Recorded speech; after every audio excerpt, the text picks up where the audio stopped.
한국 정치를 말하다. 시청자 여러분 안녕하십니까?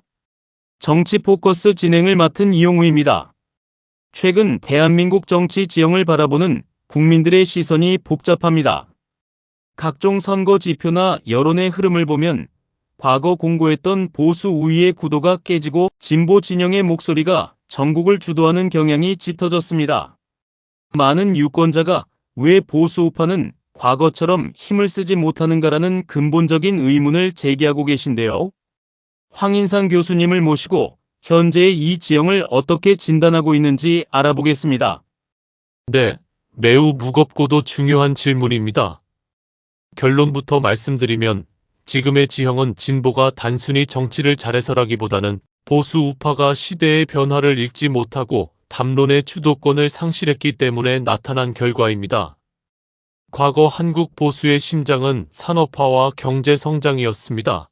배고픈 시절에는 먹고 사는 문제를 해결해주는 세력이 최고였죠. 하지만 대한민국은 이미 선진국 반열에 올랐고 국민들의 요구는 달라졌습니다.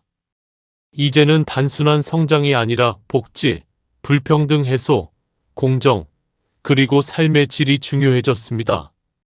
진보 진영은 이 지점을 정확히 파고들어 담론을 선점한 반면 보수 진영은 여전히 70년대나 80년대식 성장 만능주의나 반공 프레임에 머물러 있었던 것이 가장 큰 패인입니다.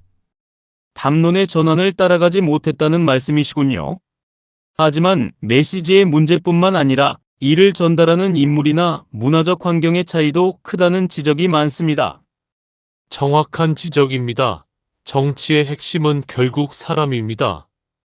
그런데 보수 진영의 인적 구성을 보면 참신한 차세대 지도자, 그룹을 키워내지 못하고 늘 쓰던 인물, 기득권 중심의 정치를 반복해 왔습니다. 2030 청년 세대나 중도층이 보기에 보수 정당은 나이 들고 고집스러운 집단이라는 이미지가 굳어진 것이죠. 여기에 미디어 환경의 변화가 기름을 부었습니다.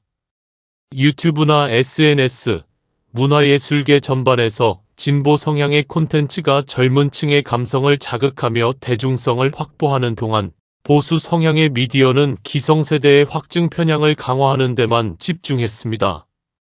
그 결과 합리적 보수 성향을 가진 이들조차 사회적으로 목소리를 내지 못하는 샤이 보수로 숨어들게 만든 경향이 있습니다.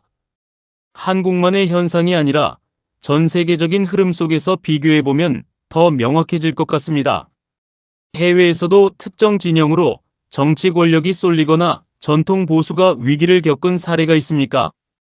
물론입니다. 멀리 갈 것 없이 이웃나라 일본의 사례를 보면 한국과 정반대의 흥미로운 현상을 볼 수 있습니다.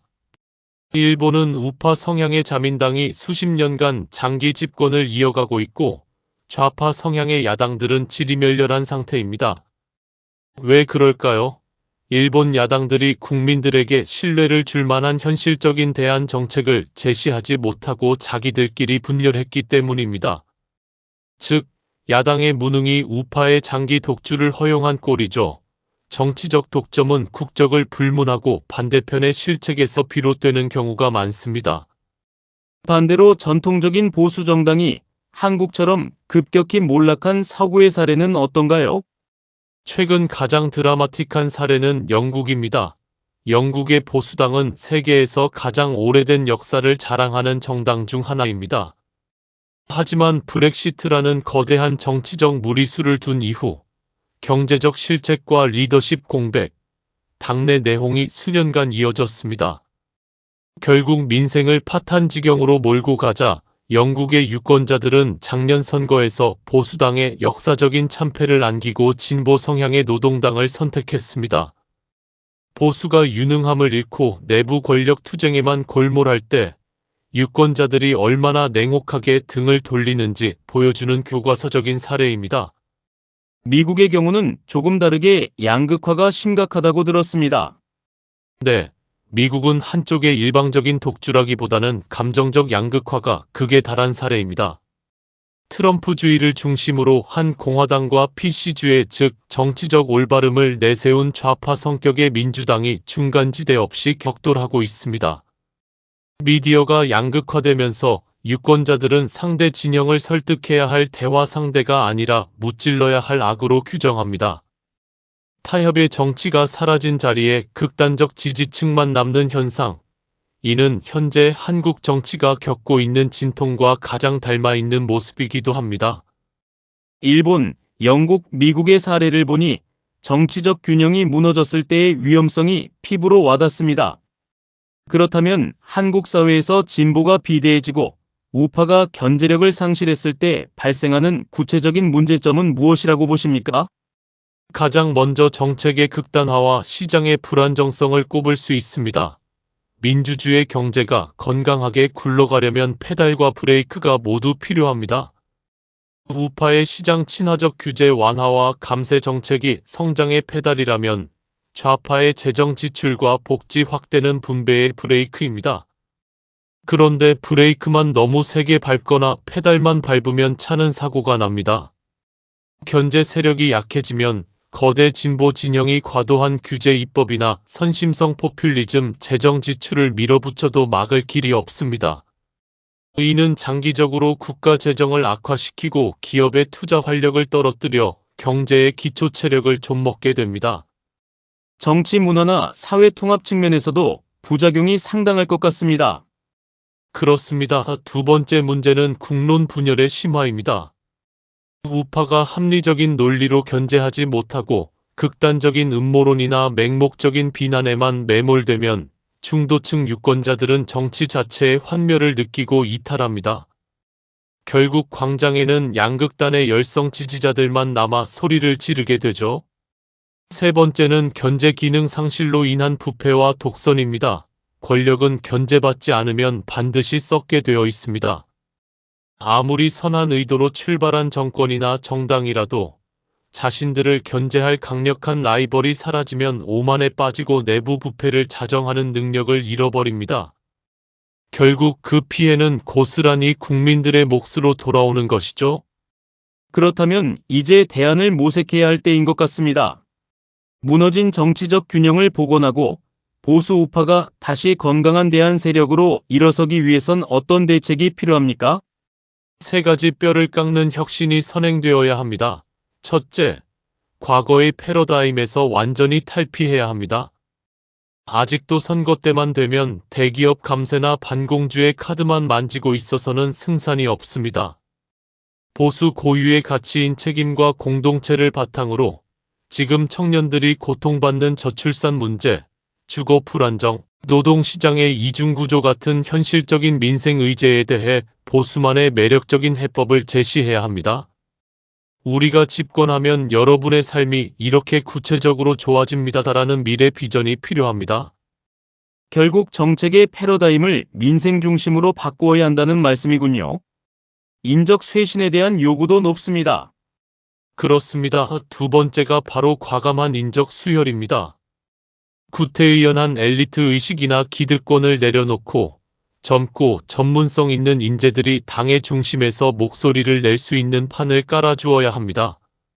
말로만 청년을 외칠 게 아니라 공천 시스템부터 의사결정 구조까지 전면적으로 개방해야 합니다.